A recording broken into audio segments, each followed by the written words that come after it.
10 अक्टूबर दिन मंगलवार को पूरे उत्तर प्रदेश में अधिकतर मोबाइलों पर एक इमरजेंसी अलर्ट का नोटिफिकेशन आया, जिसके चलते लोगों में कुछ पल के लिए भय व्याप्त हो गया। इस तरह के इमरजेंसी अलर्ट के नोटिफिकेशन के जरिए कोई हैकर उनसे जुड़ी जरूरी डेटा को हैक तो नहीं कर रहा, जिसमें कई लोगों ने तो अपने मोबाइल के नोटिफिकेशन को देखकर मोबाइल फोन ही बंद कर दिया।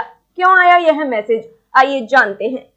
दरअसल आप जानते ही हैं कि मोबाइल हमारे जीवन का एक अहम हिस्सा बन चुका है। सुबह उठते ही और रात को सोने के समय तक हम अधिकतर मोबाइल का इस्तेमाल करते हैं। मंगलवार की सुबह भी ऐसा ही हुआ, लेकिन आज मोबाइल का इस्तेमाल करते हुए अधिकतर लोगों को एक अजीब सा नोटिफिकेशन मिला, इमरजेंसी अलर्ट। जी हाँ, प्रदेश भर के अधिकतर मोबाइल यूजरों के मोबाइल पर यह मैसेज आया। इसके बाद मोबाइल यूजरों में बेचैनी देखी गई। कहीं ना कहीं लोग इमरजेंसी अलर्ट के नोटिफिकेशन से थोड़ा घबरा भी गए, क्योंकि यह नोटिफिकेशन आने के बाद ओके करने के बाद ही आपका मोबाइल काम करना शुरू कर रहा था। लोगों को डर था कि कहीं कोई हैकर उनका जरूरी डेटा चुरा कर गलत इस्तेमाल न कर ले।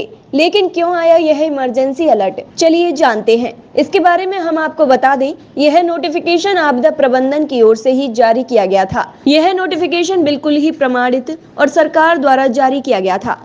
एक रिपोर्ट के मुताबिक जब इसकी जानकारी की गई तो दिल्ली के आपदा प्रबंधन के एक अधिकारी द्वारा बताया गया कि यह नोटिफिकेशन आपदा प्रबंधन की ओर से ही भेजा गया है।